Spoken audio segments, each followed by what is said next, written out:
जी हाँ दोस्तों, तो हमेशा की तरह हम कैमरामैन रीमा जायसवाल, जी हाँ मेरी सिस्टर का नाम है, उनके साथ मैं रेडी हूँ। बड़ी मेहनत कर रहे हैं वो हमारे साथ। और आज फाइनल एपिसोड है। फाइनल एपिसोड का नाम रख देते हैं हम adjusting Schrödinger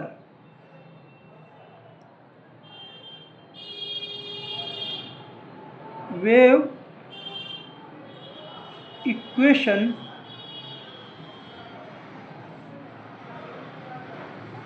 with standing wave moving nodes model.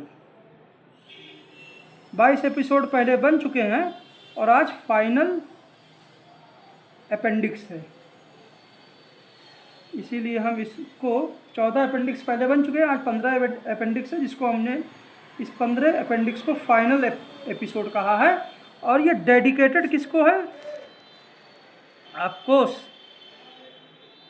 Schrodinger साहब को तो है ये कि सेंटिनी एयर क्वांटम मैकेनिक्स का, लेकिन ये स्ट्रे ड्रॉक्स के लिए भी है।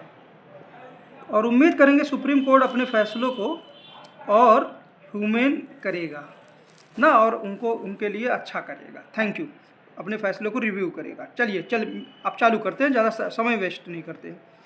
तो हमारी कहानी आज फाइनल एपिसोड में, जैसे पिछले कुछ एपिसोड्स में हम कहानी अपनी एक स्ट्रिंग के साथ चालू कर रहे हैं, तो हमारी ये स्ट्रिंग है ना, ये स्ट्रिंग दो खूंटियों के बीच है। अभी स्ट्रेट है एकदम। जैसे ही हमने इसको एक एनर्जी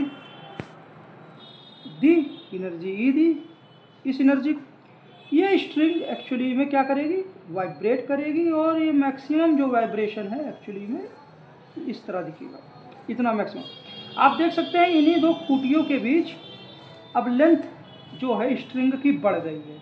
एक्चुअली में जो एक्स्ट्रा एनर्जी जी और वाइब्रेशन इसके आगे नहीं जाएगा, ये एक्चुअली में मैक्सिमम पोजीशन है, मैक्सिमम वाइब्रेशन। तो आप देख सकते हैं कि ये मटेरियल स्ट्रेच हो गया है। जब स्ट्रेच हो गया है तो इसके अंदर इस स्ट्रेच मटेरियल में एक्चुअली में जितनी भी एनर्जी दिए रहेंगे वो एक फील्ड के फॉर्म में यहाँ पे इलेक्ट्रिक फील्ड या मैग्नेटिक फील्ड ना, दोनों का कम्बिनेशन साई के रूप में दिखेगी। फिगर में हम दिखाना चाहते हैं कि ये खूंटी ऐसे है, मान लीजिए पहले ये रस्सी और करीब से देखेंगे तो ऐसी थी, इतनी मोटी रस्सी थी, खूंटी में बंधी थी। अभी ओरिजिनल लेंथ है, ज़्यादातर स्पेस खाली है, लेकिन बीच में न्यूक्लियाई हैं, ठीक है, और उनके बीच में इलेक्ट्रॉन एक सिंगल पार्टिकल के भी तरह हो सकते हैं। ये क्या है, इसको शो कर देते हैं न्यूक्लियाई। और इनके मध्य, इन पार्टिकल्स के मध्य इलेक्ट्रॉन है, और इलेक्ट्रॉन्स बहुत एक सिंगल पार्टिकल या ग्रुप ऑफ पार्टिकल्स, लेकिन कहने का मतलब ज़्यादातर मटेरियल जो है स्पेस खाली है। अब जब स्ट्रिंग वाइब्रेट करेगी तो ये जब वाइब्रेट करेगी तो ये पूरा सिस्टम, ये पूरा खाली स्पेस ना जो आपको दिख रहा है स्पेस, एक्चुअली में ये स्पेस लीनियर से कर्व्ड हो जाएगा। और स्पेस का कर्वेचर कोई और नहीं, कैसे बताएंगे हम? जो मीन पोजीशन से जो डिस्प्लेसमेंट y है, जितना ज़्यादा y रहेगा उतनी ज़्यादा यहाँ पे एक्चुअली में फील्ड रहेगी, इलेक्ट्रिक फील्ड, मैग्नेटिक फील्ड, या सीधा सीधा हम इसको दोनों का कम्बिनेशन साई कह सकते हैं ना। तो y प्रपोर्शन, और y देखिए यहाँ पर, ये मान लीजिए एक्सिस बना लीजिए, x एक्सिस, तो x, और यहाँ पे देखिए x, तो जैसे जैसे x वेरी करेगा y भी वेरी करेगा। मैक्सिमम पोजीशन के बावजूद भी जो एम्पलीट्यूड है बीच में सबसे ज़्यादा रहेगा, एम्पलीट्यूड फिर पोजीशन के साथ वेरी करेंगे। मतलब ये जो साई है ये स्टैंडिंग वेव है, और y जो है और कुछ नहीं रिप्रेजेंट कर रहा है, प्रोपोर्शनल टू साई की वैल्यू या फील्ड की वैल्यू, इंस्टेंटेनियस फील्ड की वैल्यू वो रिप्रेजेंट कर रहा है, ठीक है। अब अगर स्ट्रिंग रेस्ट पे रहती तो y चेंज ही ना होता, किसी भी पॉइंट पर y चेंज नहीं होगा। लेकिन अगर स्ट्रिंग में एनर्जी दे दी तो वाइब्रेट कर रहा है, तो वाई चेंज करेगा। तो एक्चुअली में वाई जो है उसको आप डेरिवेटिव ले सकते हैं समय के साथ, और कहीं ना कहीं जितना जल्दी वाई बदलेगा, स्ट्रिंग वाइब्रेट करेगी, उतना जल्दी यहाँ पे अंदर मटेरियल के अंदर फील्ड भी बदलेगी। तो एक्चुअली में ये प्रोपोर्शनल होगा D psi by D T के। और कहीं ना कहीं ये चीज़ जो देगी, ये जो डेरिवेटिव कहीं ना कहीं आपको एक्चुअली में कहीं ना कहीं आपको सिस्टम की एनर्जी देने की कोशिश करेगा। आपको इसके बाद में कोई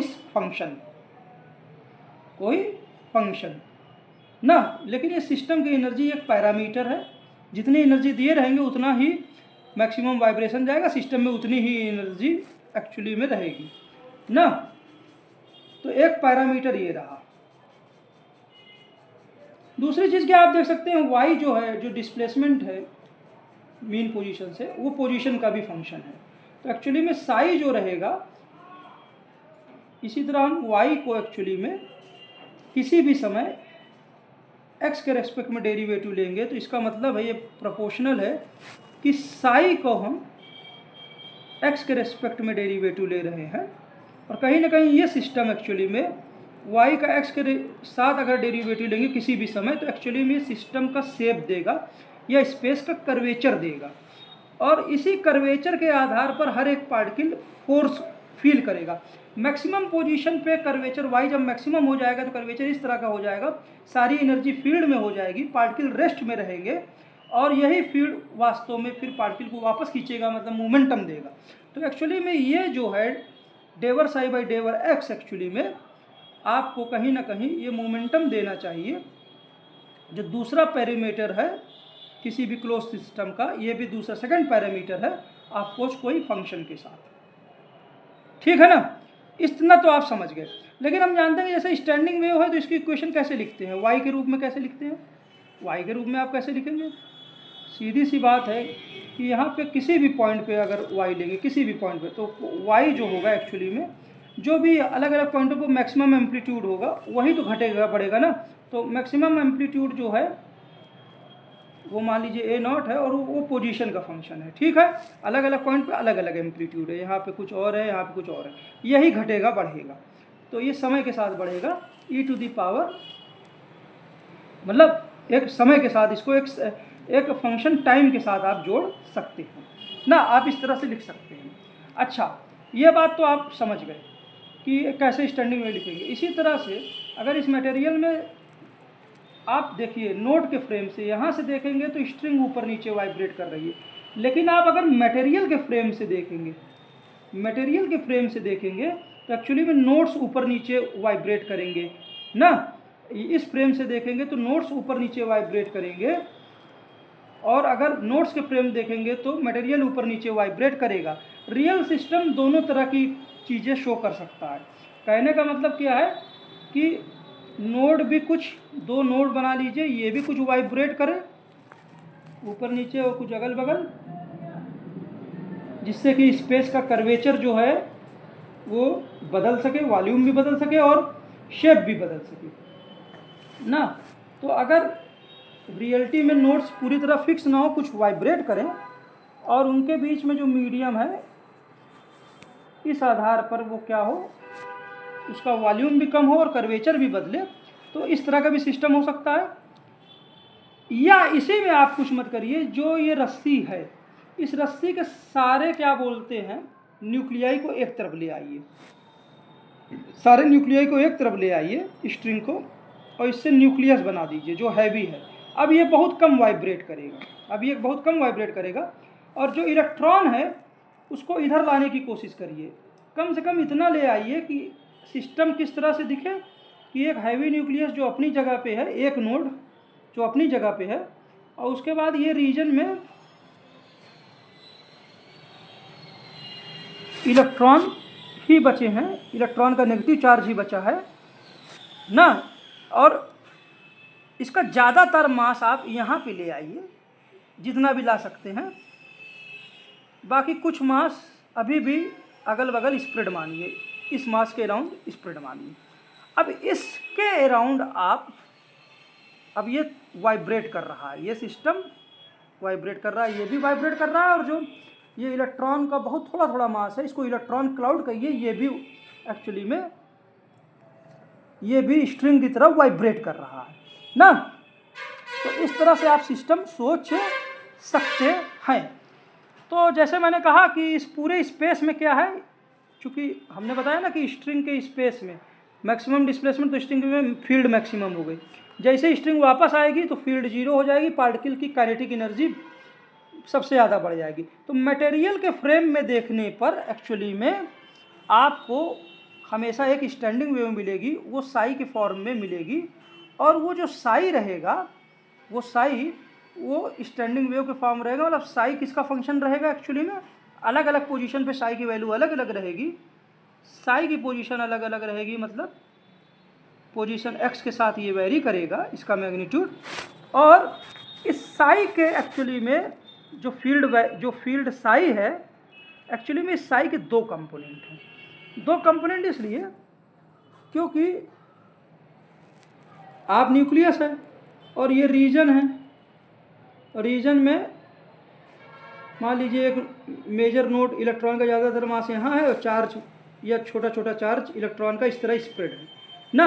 अब ये सिस्टम वाइब्रेट कर रहा है ना, तो इन नेगेटिव चार्जेस के वाइब्रेशन से एक्चुअली में अगर इलेक्ट्रिक फील्ड हर पॉइंट पर इलेक्ट्रिक फील्ड वेरी करेगी, तो उसी के परपेंडिकुलर प्लेन में, मतलब एक परपेंडिकुलर प्लेन बना लीजिए, उसमें क्या बोलते हैं मैग्नेटिक फील्ड भी वेरी करेगा। और जो साई होगा एक्चुअली में, जैसे पिछले एपिसोड में बताया कि वो दोनों का कहीं ना कहीं दोनों वेक्टर को रिप्रेजेंट करेगा, E प्लस B को रिप्रेजेंट करेगा ना। तो इसलिए चूँकि एक्सिस फिक्स नहीं है, क्योंकि अगर इलेक्ट्रॉन का पार्टिकल यहाँ है, ठीक है, तो प्लेन की डायरेक्शन ये वाला प्लेन रहेगा जो मैं दिखा रहा हूँ। अगर यही पार्टिकल कुछ पार्टिकल यहाँ पे है तो प्लेन का डायरेक्शन बदल जाएगा। तो इसीलिए E और B के डायरेक्शंस भी कंपोनेंट बदल जाएंगे, लेकिन रिलेटिव में क्या होगा कि हमेशा जो भी किसी भी प्लेन में जो E रहेगा उसके परपेंडिकुलर B रहेगा। तो इस चीज़ को मैथमेटिक्स में कैसे लिखेंगे कि साई जो रहेगा वो पोजीशन का तो फंक्शन रहेगा, पर इसके दो कंपोनेंट रहेंगे, एक इलेक्ट्रिक फील्ड वाला कंपोनेंट कॉस, और वो भी कंपोनेंट फ्लक्चुएट कर रहा है ना समय के साथ, ओमेगा इंटू टी के साथ, प्लस इसके परपेंडिकुलर दूसरा कंपोनेंट, इसी का दूसरा कंपोनेंट जो मैग्नेटिक फील्ड के अराउंड होगा वो आई साइन ओमेगा इंटू टी होगा। कुल मिला के इसको आप इस तरह से लिख सकते हैं ना, e टू दी पावर, ये कुछ नहीं आई ओमेगा इंटू टी है।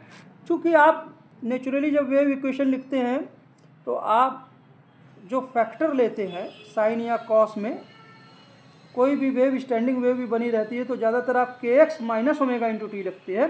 तो आप कुछ मत करिए, अपने मॉडल में ओमेगा की जगह माइनस कर लीजिए, तो कोई फर्क नहीं पड़ेगा।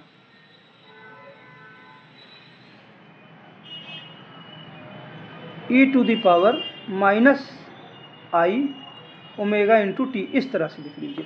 अब आप इस इक्वेशन को, जब हमने वेव ये क्या बोलते हैं साई, जो एक तरह से इलेक्ट्रोमैग्नेटिक वेक्टर है, आप इसको देखिए। ओमेगा क्या है, ओमेगा एक्चुअली में ये जो फील्ड बदल रही है इस रीजन में, उस फील्ड की फ्रीक्वेंसी है, और मैक्सिमम डिस्प्लेसमेंट पर ये पूरी की पूरी जो फील्ड रहेगी स्टैंडिंग वेव की, सारी एनर्जी स्टैंडिंग वेव की फील्ड में रहेगी ना।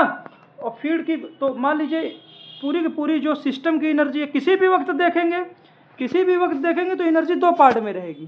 किस कारण रहेगी, जो फील्ड की एनर्जी है E एंड B के फॉर्म में, प्लस जो मटेरियल स्वयं वाइब्रेट कर रहा है इलेक्ट्रॉन और उसके पार्टिकल्स उसके फॉर्म में।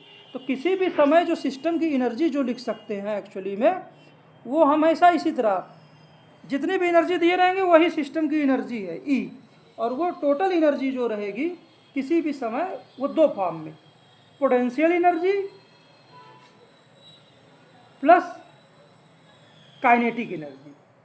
जहाँ पोटेंशियल एनर्जी क्या है, फील्ड की एनर्जी है, किसकी एनर्जी है, इलेक्ट्रोमैग्नेटिक फील्ड की, और काइनेटिक एनर्जी क्या है, जो जो ये पार्टिकल्स हैं, इलेक्ट्रॉन्स के पार्टिकल, एक मेजर पार्टिकल और स्प्रेड वाले पार्टिकल, उसकी काइनेटिक एनर्जी ना।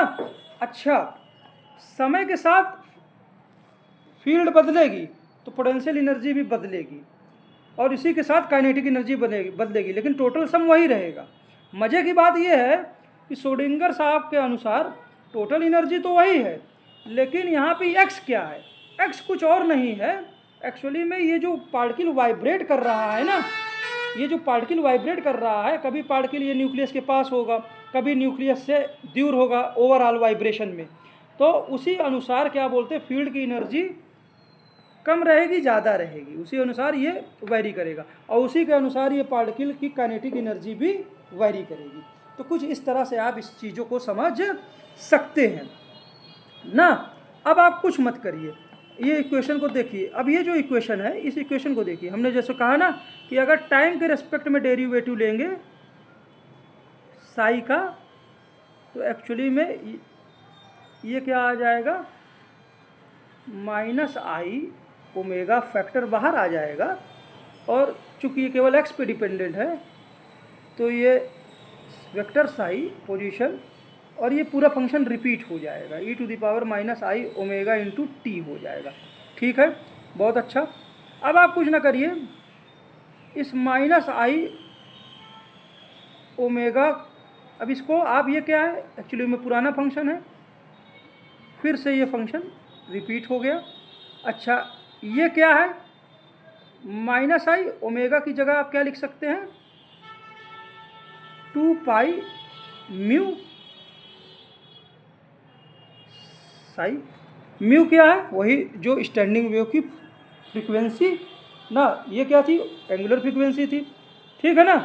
अब इसको आप क्या लिख सकते हैं, माइनस आई 2 पाई, मैक्सिमम पोजीशन में टोटल एनर्जी आ जाएगी। मैक्सिमम पोजीशन देखिए कहाँ है, सारी एनर्जी फील्ड में होगी ना, तो वो फील्ड की टोटल एनर्जी बराबर एच म्यू होता है। तो म्यू बराबर क्या हो जाएगा,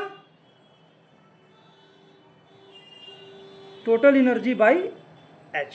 यही फील्ड की जो टोटल एनर्जी है, जब स्ट्रिंग बीच में किसी पोजीशन पे होगी तो वो फील्ड की टोटल एनर्जी बदल जाएगी पार्टिकल्स की काइनेटिक एनर्जी और फील्ड में बची हुई एनर्जी पोटेंशियल एनर्जी में ना। तो इसलिए एक्चुअली में इस इक्वेशन को इस तरह भी आप लिख सकते हैं। अच्छा, आप कुछ ना करिए, ये एक्चुअली में किसके बराबर है, डेवर बाई डेवर टी साई के बराबर है। और एक्चुअली में अब इस क्या करिए, आप इस पूरी चीज़ों को इधर ले आइए, तो और इसको इसके नीचे ले आएंगे तो एक्चुअली में ये हो जाएगा h अपॉन 2 पाई, और ये चीज़ें नीचे आ जाएंगी, माइनस इधर आ जाएगा, i जो है नीचे आ जाएगा, और डेवर एक्स डेवर साई बाई डेवर टी एक्चुअली में क्या हो जाएगा, आपको e मिलेगा, जैसा मैंने बताया कि प्रोपोर्शनलिटी मल्टीप्लाइड बाई वही फंक्शन आ गया। तो ये आइगन वैल्यू प्रॉब्लम सेट हो गई। और h बाई 2 पाई को आप क्या मान लें, h cross minus by I, और डेवर बाई डेवर टी, इसको साई बराबर हो जाएगा e इंटू ये कुछ नहीं है एक्चुअली में, ये क्या है, ये वो डेरिवेटिव है जो सिस्टम की एनर्जी दे रहा है, और फंक्शन फिर से आ जा रहा है ना। तो एक्चुअली में ये कुछ नहीं है, इसको याद रखिएगा, ये एक्चुअली में एनर्जी ऑपरेटर है, और ये रहा, ये साई पे जब ऑपरेट होगा तो सिस्टम की एनर्जी देगा और फिर से फंक्शन आ जाएगा। ये आइगन वैल्यू प्रॉब्लम सेट हो गई। अच्छा, अब इसी चीज़ को, इक्वेशन को देखिए, इसी इक्वेशन को अगर देखिए, अगर हम यहाँ पर इस इक्वेशन को यहाँ पे देखिए, अगर हम मोमेंटम के विषय में जानकारी निकालना चाहें, मोमेंटम हमने कहा ना कि ये पोजीशन के साथ भी वेरी कर रहा है, तो दोनों तरफ आप पोजीशन के साथ रेस्पेक्ट में आप साई को लीजिए। हमने कहा ना ये अलग अलग पॉइंट पे अलग अलग फील्ड की वैल्यू होगी किसी भी समय, तो डेरिवेटिव लीजिए। तो चूंकि ये केवल अब रीमा कहाँ, ये आपका कहाँ, हाँ ये देखिए, ये टाइम वाले से मतलब नहीं है। टाइम वाला जो फैक्टर रहेगा e to the power minus i omega into t वही रहेगा, लेकिन अब जब डेरिवेटिव लेंगे एक्चुअली में आप जो x का फंक्शन है, जो x का फंक्शन है, आप इसका डेरिवेटिव लेंगे। अब आपको जिस तरह हमने एक डेरिवेटिव लिया, एनर्जी ऑपरेटर किया, तो फिर से वही फंक्शन रिपीट हो गया। तो इसलिए आप ऐसा फंक्शन चुनिए यहाँ पर कि जिसका डेरिवेटिव लेने पर एक्चुअली में मोमेंटम p मिल जाए। तो बड़ा आसान है गेस के करने से। इस चीज़ को आप इस तरह लिख लीजिए और आप मॉड ऑफ साई की जगह ले लीजिए, डेवर बाई डेवर एक्स लिखे रहिए ऐसे। मॉड ऑफ साई एक्स की जगह लिख लीजिए साई नॉट जो एक रियल नंबर है multiplied by e to the power i के एक्स ना। आप इसको ऐसे लिख लीजिए और ये वाला फैक्टर फिर साथ में ऐसे लिख दीजिए minus i omega into T. इससे कोई मतलब भी नहीं है एक्चुअली में। जब आप ये रियल नंबर है, एक्चुअली में ये भी रियल नंबर है क्योंकि मॉड ले रहे हैं, भले ही कॉम्प्लेक्स आपको दिखे ना। तो एक्चुअली में जब डेरिवेटिव लेंगे तो आप केवल यहाँ पे आई के एक्स मिलेगा और आई का भी मॉड ले लेंगे एक्चुअली में, तो आपको क्या मिल जाएगा, आई का मॉड एक्चुअली में आप 1 मिल जाएगा। क्या मिल जाएगा आपको, आई का मॉड, या एक्चुअली में इसको आप ऐसे लिख लीजिए साई नॉट और आप डेवर बाई डेवर एक्स, किसका आप लीजिए डेवर बाई डेवर x, e to the power i के एक्स का डेवर बाई डेवर एक्स लीजिए, ठीक है, और multiplied by e to the power minus i omega into t ऐसे ही रहने दीजिए। अब ये बराबर क्या हो जाएगा, जब अंदर इसको डेरिवेटिव लेंगे तो psi naught multiplied by e to the power इसके अंदर डेरिवेटिव लेंगे मॉड के अंदर, तो एक्चुअली में आई के एक्स आएगा, आई के आएगा multiplied by e to the power i के एक्स आ जाएगा, ठीक है, इसका मॉड, और multiplied by e to the power minus i omega into t ना। ये बराबर एक्चुअली में क्या होगा, साई नॉट आई का मॉड 1 होता है, के का मॉड के ही हो जाएगा, multiplied by mod of e to the power i के x multiplied by e to the power minus i omega into t. Actually में ये क्या बन जाएगा, एक्चुअली में ये बन जाएगा के यहाँ पे फैक्टर बाहर आ जाएगा और ये पूरा सिस्टम जो है एक्चुअली में साई और ये क्या बोलते हैं आई के एक्स और ये सब फिर से ये रीजनरेट हो जाएगा। तो एक्चुअली में हम इसी पन्ने पे रहना चाहते हैं, तो आप यहाँ पे देख लीजिए, यहाँ पे लिख देते हैं कि यहाँ पर जो एक्चुअली में जब आप डेवर बाई डेवर एक्स लेंगे साई का, तो आपको क्या मिल जाएगा, के टाइम्स एक्चुअली में फिर से साई मिल जाएगा, और के क्या है, के है 2 pi by lambda multiplied by Sai ना, और लेमडा क्या है, लेमडा स्टैंडिंग वेव की वेव लेंथ, स्टैंडिंग वेव की लेंथ। और जब सिस्टम पूरी तरह मैक्सिमम उस मतलब किस पे होगा, रीमा कहाँ गया, मैक्सिमम उस पे, तो पूरी एनर्जी फील्ड में रहेगी। पूरी एनर्जी किस में रहेगी, फील्ड में। पूरा मोमेंटा अभी फील्ड में ही पूरा मोमेंटा रहेगा, पूरा मोमेंटा फील्ड में ही रहेगा, पार्टिकल में कोई मोमेंटा नहीं रहेगा। तो इसलिए यहाँ पर एक्चुअली में आप इसको लिख सकते हैं क्या, 2 पाई और लेमडा की जगह क्या लिख सकते हैं, h upon momentum of the field ना। ये हो जाएगा साइज, ठीक है, ये ऊपर चला जाएगा। तो एक्चुअली में यहाँ पर ये एक्चुअली में हो जाएगा, ये क्वांटिटी हो जाएगी P अपॉन एच बार साई। अब आप इसको इधर ले आइए डेरिवेटिव में, इसको यहाँ पे जैसे ही इसको इधर ले आएंगे तो एक्चुअली में एच बार इंटू डेवर बाई डेवर x equal to momenta by इतना। तो मोमेंटम ऑपरेटर जो एक्चुअली में आपका आएगा वो आएगा, क्या आएगा,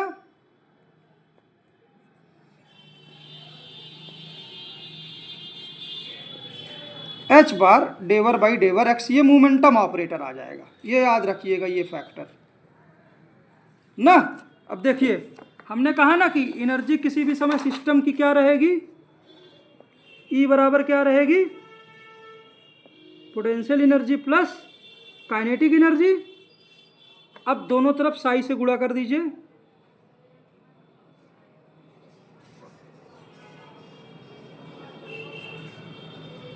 प्लस काइनेटिक एनर्जी गुणा साई। अच्छा, ई गुणा साई क्या है एक्चुअली में, ऑपरेटर, ये गुणा साई, ठीक। अच्छा, पोटेंशियल एनर्जी, जितना ज़्यादा मटेरियल एक्चुअली में, मेन मटेरियल जो है कहाँ गया फिगर रिमा, ऊपर ये ना, हाँ मेन मटेरियल की एक्चुअली में वाइब्रेट कर रहा है। मेन इलेक्ट्रॉन का एक जगह ज़्यादातर मास है, बाकी जगह बहुत थोड़ा मास है, या मासलेस चार्ज कह सकते हैं, बाकी जगह फैला है, तो इसकी दूरी बदलेगी ना। तो टोटल रीजन में एक्चुअली में फील्ड भी बदलेगी, तो फील्ड की टोटल एनर्जी, ये स्केलर फंक्शन है एक्स का, ये क्या है, स्केलर फंक्शन है, तो ये उसी तरह यू एक्स रहेगा मल्टीप्लाइड बाई ये चीज़ रहेगी, ठीक है, प्लस, हाँ अब देखिए काइनेटिक एनर्जी, हमने कहा ना मोमेंटम, यहाँ पर देखिए मोमेंटम यहाँ पर पूरा का पूरा फील्ड में है, लेकिन बीच की अवस्था में मोमेंटम फील्ड में भी रहेगा और इलेक्ट्रॉन के जो छोटे छोटे पार्टिकल और मेन पार्टिकल उसमें भी रहेगा। तो सिस्टम का टोटल मोमेंटम, सिस्टम का जो टोटल मोमेंटम रहेगा वो जो मेन पार्टिकल है इलेक्ट्रॉन का, यहाँ पर जो मेन पार्टिकल है और बाकी जो छोटे छोटे पार्टिकल्स में टूट गया है, दोनों का मोमेंटम एक्चुअली में रहेगा। तो सिस्टम का मोमेंटम क्या बोलते हैं, हमेशा वही पी रहेगा ना, और सिस्टम का मोमेंटम एक्चुअली में वही काइनेटिक एनर्जी से रिलेशन में होता है। टोटल काइनेटिक एनर्जी जो सिस्टम की रहेगी, इस पार्टिकल की जो मास की काइनेटिक एनर्जी है प्लस जो छोटे छोटे पार्टिकल्स में ये क्या बोलते हैं, ये टूट गया है, तो सिस्टम का एक अपना मोमेंटम है। इस सिस्टम का एक अपना मोमेंटम है, तो सिस्टम की एक अपनी काइनेटिक एनर्जी किसी भी वक्त क्या बोलते हैं, रहेगी। और मोमेंटम के टर्म में जब काइनेटिक एनर्जी लिखते हैं सिस्टम की, तो एक्चुअली में क्या लिखते हैं, पी स्क्वायर बाई 2m, जहाँ m पूरा सिस्टम का मास है, कुछ नहीं पूरे इलेक्ट्रॉन का मास है, जिसमें मेन पार्टिकल स्प्रेड पार्टिकल दोनों चीज़ आ गई ना, और मल्टीप्लाइड बाई साई। अब इस इक्वेशन को देखिए, आप कुछ ना करिए, एनर्जी ऑपरेटर को आपने जो यहाँ पे निकाला है, energy operator minus H by I ना, डेवर बाई डेवर एक्स, आप साई पे ले लीजिए, आप इसको ऐसे ही रहने दीजिए, ठीक है। और यहाँ देखिए पी क्या है, पूरा सिस्टम का मोमेंटम, जो कभी पूरी तरह फील्ड में रहेगा, कभी फील्ड प्लस जो इलेक्ट्रॉन के छोटे छोटे पार्टिकल्स और जो मेन पार्टिकल है एक्चुअली में किसी भी समय, ये टोटल मोमेंटम इलेक्ट्रॉन के स्प्रेड छोटे छोटे पार्टिकल्स और मेन पार्टिकल, ये सिस्टम का टोटल मोमेंटम ना, पी स्क्वायर बाई 2m, यहीं से एक्चुअली में सिस्टम की काइनेटिक एनर्जी आएगी। और इसको आप 1/2m बाहर लिखिए, इसको P लिखिए मल्टीप्लाइड बाई P गुणा साई। अब P गुणा साई क्या है, P गुणा साई और कुछ नहीं है, ux गुणा साई प्लस P/2m, और ये क्या है, P गुणा साई, एक्चुअली में ये है मोमेंटम ऑपरेटर गुणा साई, मोमेंटम ऑपरेटर गुणा साई, एक्चुअली में ये क्या है,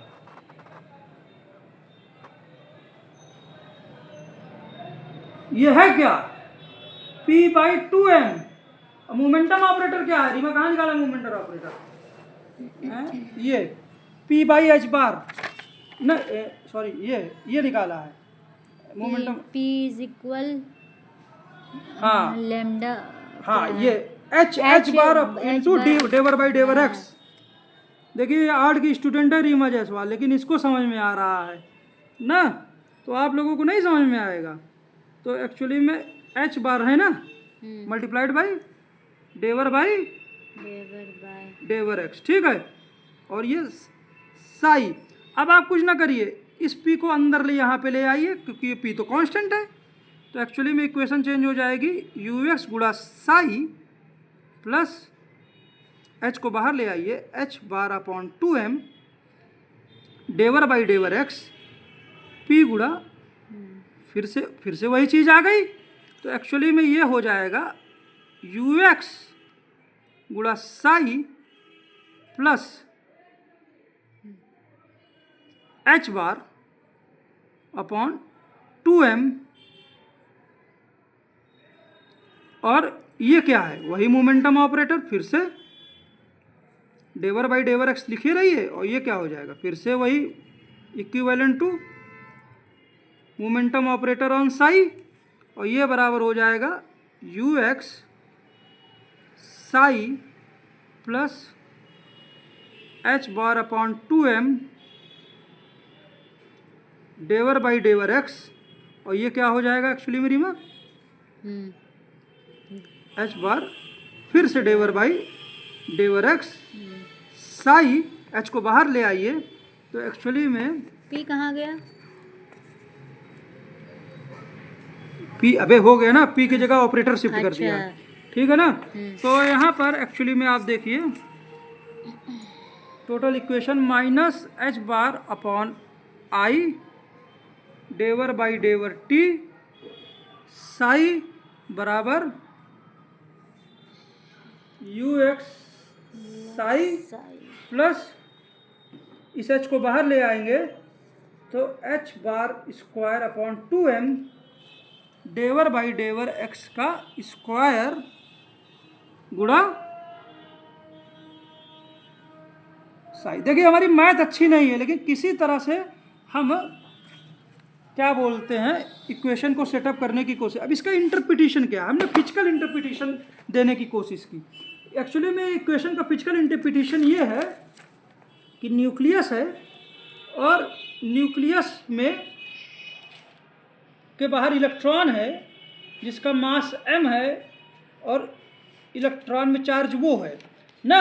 एक्चुअली में ये मास ब्रेक होता है, ये क्या है, मास ब्रेक होता है, स्प्रेड होता है, इलेक्ट्रॉन का मास एक तरह से स्प्रेड होता है ना, मास एंड चार्ज स्प्रेड होता है।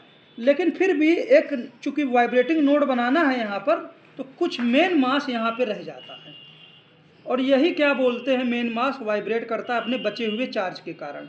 तो बचा हुआ मास और बचा हुआ चार्ज ऐसे रिप्रेजेंट है, बाकी पूरा चार्ज जो है एक्चुअली में स्प्रेड हो जाता है, मास और चार्ज।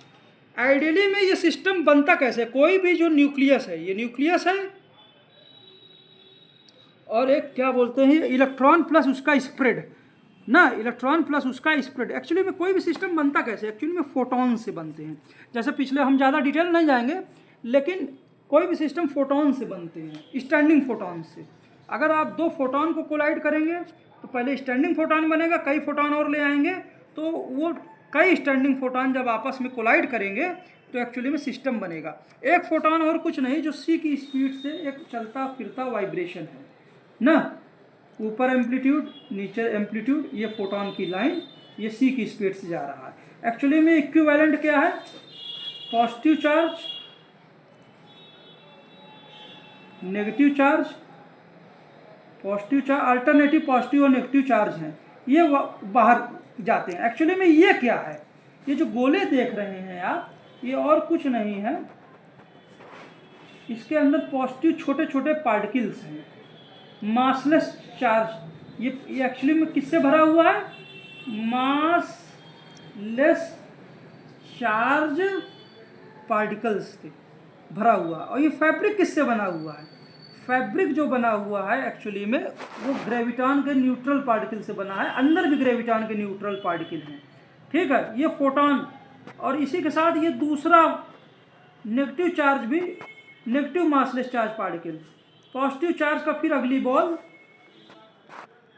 इस तरह से, और ये पूरा सिस्टम सी की स्पीड से जाता है, स्पीड ऑफ लाइट ना। लेकिन जब ये फोटॉन किसी रीजन पे फिक्स होता है तो एक्चुअली में ये सिस्टम इक्विवेलेंट होता है वाइब्रेटिंग चार्ज पार्टिकल्स के।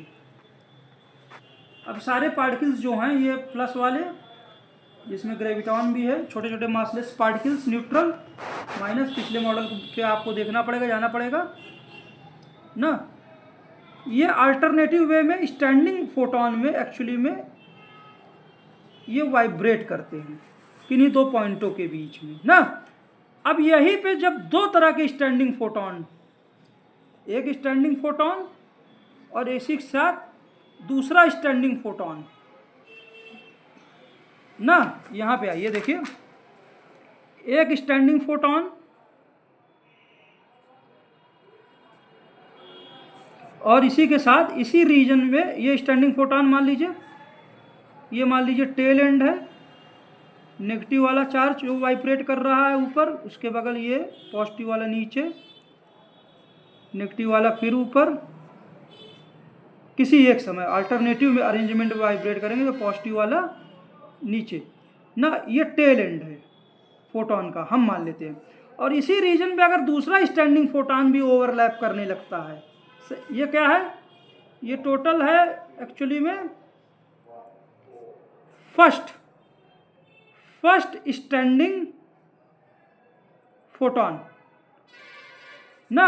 अब ये दूसरे से अगर मान लीजिए ओवरलैप करता है दूसरे स्टैंडिंग फोटॉन से, और कहाँ, टेल एंड पे, तो ये भी क्या हो जाएगा, प्लस हो जाएगा, ये क्या हो जाएगा, माइनस हो जाएगा, ये प्लस हो जाएगा, ये माइनस हो जाएगा।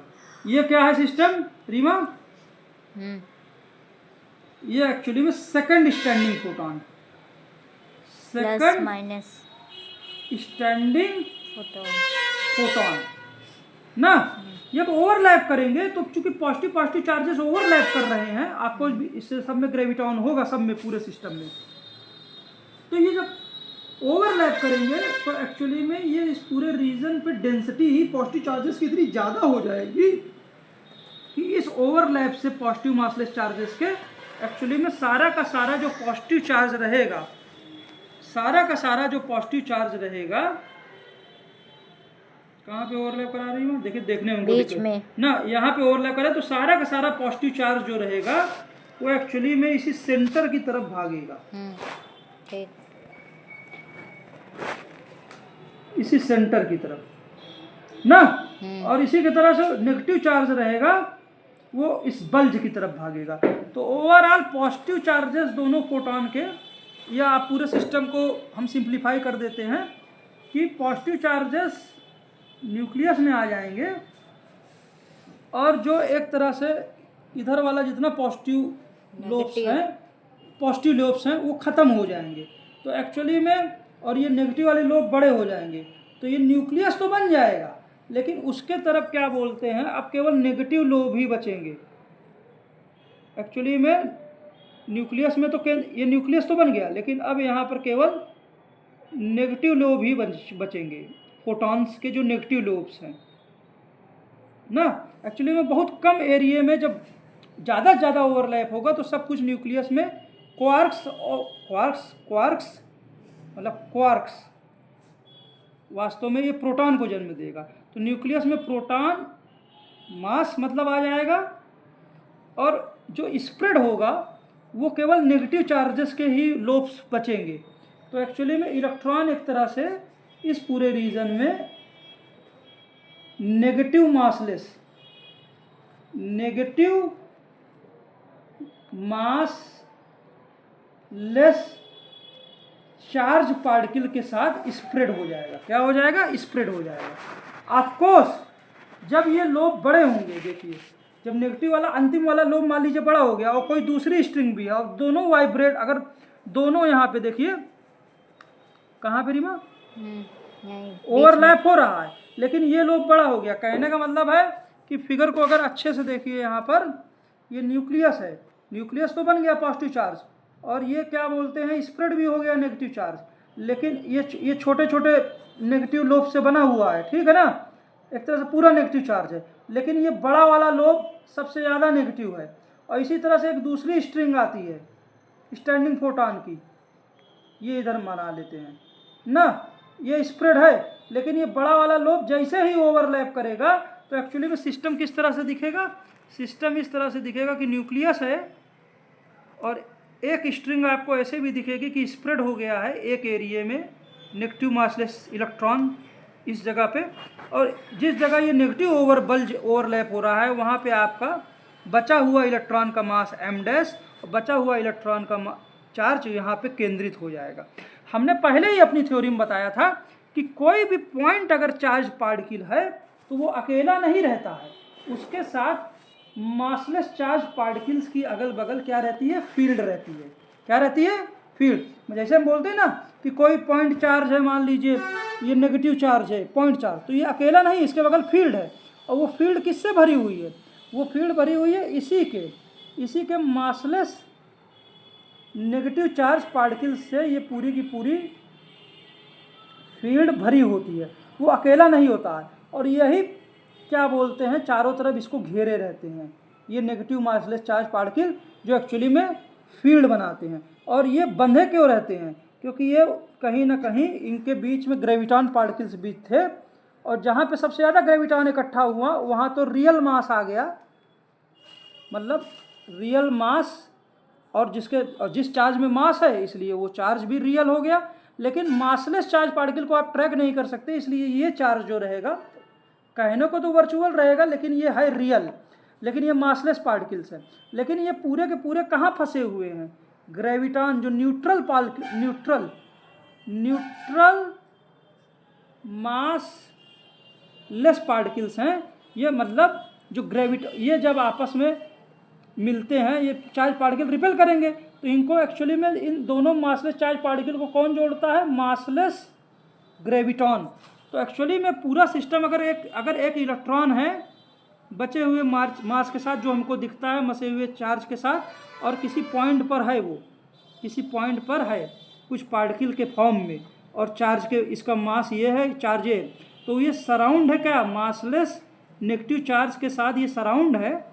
और ये मासलेस नेगेटिव चार्ज किसके वजह से बंधे हुए हैं, एक्चुअली में ग्रेविटॉन, जो ग्रेविटॉन है, ग्रेविटॉन जो मास लेस न्यूट्रल पार्टिकल हैं, उनके कारण ये एक्चुअली में बंधे हुए हैं। रियल सिस्टम जो होता है पूरी तरह से एक पॉइंट पर नहीं होता, कुछ ना कुछ स्प्रेड होता है, और मासलेस चार्ज पार्टिकल स्प्रेड होते हैं, और कई जगह पे फ्लक्चुएशंस की वजह से ग्रेविटॉन्स वेट भी, मतलब रियल पार्टिकल्स भी ग्रेविटॉन के बन सकते हैं, इसलिए पूरा सिस्टम भागने नहीं पाता है। तो इस तरह से हम देख सकते हैं श्रोडिंगर मॉडल में इलेक्ट्रॉन जो है वो स्प्रेड हो जाता है मासलेस चार्ज में, और बाकी बचा हुआ चार्ज किसी एक पॉइंट पर कंडेंस होता है अपने मास के साथ और बचे हुए चार्ज के साथ ना। और चूंकि कंडेंसेशन जो है, और बाकी जगह पूरा का पूरा मासलेस चार्ज पार्टिकल्स रहते हैं, और इस तरह से जो सिस्टम की एनर्जी टोटल रहती है वो फील्ड की एनर्जी साई, मतलब पोटेंशियल फील्ड की एनर्जी साई, प्लस जो मोमेंटम रहेगा इसी पार्टिकल का मोमेंटम रहेगा जिसमें मास, बचा हुआ मास इलेक्ट्रॉन का है, और जो मासलेस पार्टिकल्स है जो वाइब्रेट कर रहे हैं उसमें अगर थोड़ा बहुत भी मास है तो वो भी मोमेंटम, तो पूरा का पूरा मोमेंटम एक्चुअली में जो मासलेस चार्ज है जो कहीं ना कहीं फोटॉन से आया है, और जो मास आया है इलेक्ट्रॉन का जो रियल में है, टोटल मोमेंटम इस पूरे सिस्टम का होगा। जो मासलेस चार्ज है वो कहीं ना कहीं फील्ड में जो मोमेंटम है उसको शो करेगा, और एक्चुअली में और जो पार्टिकल में मोमेंटम है वो तो रियल मोमेंटम है, लेकिन टोटल मोमेंटम जो रहेगा वो P किसी भी क्लोज्ड सिस्टम का फिक्स रहेगा, टोटल एनर्जी फिक्स रहेगी, वो फील्ड की एनर्जी प्लस जो काइनेटिक एनर्जी है, रियल मास प्लस मासलेस जो पार्टिकल्स हैं, बहुत कम वाले पार्टिकल्स हैं, उनकी काइनेटिक एनर्जी में ना। तो सिस्टम की टोटल एनर्जी जो रहेगी वो एक्चुअली में पोटेंशियल एनर्जी, फील्ड की एनर्जी, आपको पार्टिकल जो भी बचा हुआ मास है इलेक्ट्रॉन का जो नहीं टूटा है, जो वो वाइब्रेट करेगा, वाइब्रेट करने से सिस्टम की फील्ड की एनर्जी चेंज होगी उसकी पोजीशन के अनुसार। तो फील्ड की एनर्जी पोजीशन के अनुसार चेंज हो रही है।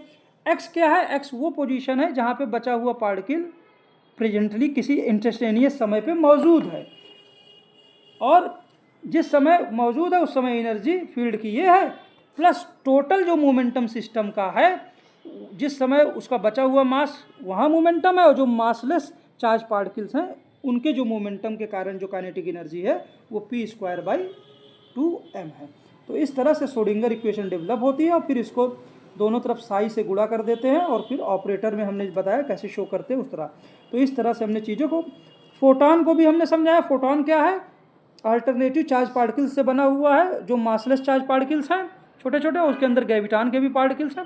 एक्चुअली में जहाँ पर भी ये पार्टिकल मेटेरियलाइज होता दिखेगा बचे मास और बचे चार्ज के साथ इलेक्ट्रॉन का, एक्चुअली में वहाँ पे ग्रेविटॉन की भी डेंसिटी सबसे ज़्यादा होनी चाहिए। इसलिए साई के एक्चुअली में 3 कंपोनेंट होने चाहिए, वेक्टर ई, वेक्टर बी, और जहाँ डेंसिटी सबसे ज़्यादा हो गई है तो ग्रेविटेशनल कंपोनेंट भी होना चाहिए, क्योंकि ग्रेविटॉन यहाँ सबसे ज़्यादा जब डेंस हो गए तो यही मास के रूप में दिखता है। बाकी सब जगह इतना स्प्रेड रहता है कि ग्रेविटॉन के पार्टिकल्स मास नहीं पा पाते हैं, और मासलेस चार्ज पार्टिकल बाकी सब जगह होते हैं। उम्मीद है ये एपिसोड आप लोगों को पसंद आया होगा। जय हिंद, जय भारत, जय विश्व। और रीमा जायसवाल में जो मेरी बहन है उसने बहुत बहुत मेहनत की standing wave moving notes model के लिए, और कहीं ना कहीं इस तरह से हमने इस मॉडल को समझाने की आप लोगों को कोशिश की। तो एक्स जो है, ये जो बचा हुआ पार्टिकल है, ये वाइब्रेट करता है। अब किसी भी समय जब आप पार्टिकल पाते हैं ना, तो चूंकि मासलेस चार्ज यहाँ पे भी है, यहाँ पे भी है, कहीं पे भी हो सकता है, तो पाने की प्रोबेबिलिटी तो सबसे ज़्यादा अलग अलग पोजीशंस में कहीं भी हो सकती है। लेकिन एक्सपेक्टेशन आपको एक्स की सबसे ज़्यादा, जितने ज़्यादा बार एक्सपेरिमेंट करेंगे तो एक्स की आपको एक मीन वैल्यू मिलेगी, उसको कहेंगे क्या? Expectation value. क्या कहेंगे? एक्सपेक्टेशन से या मोस्ट प्रोबेबल वैल्यू। चलिए सर, थैंक यू सर।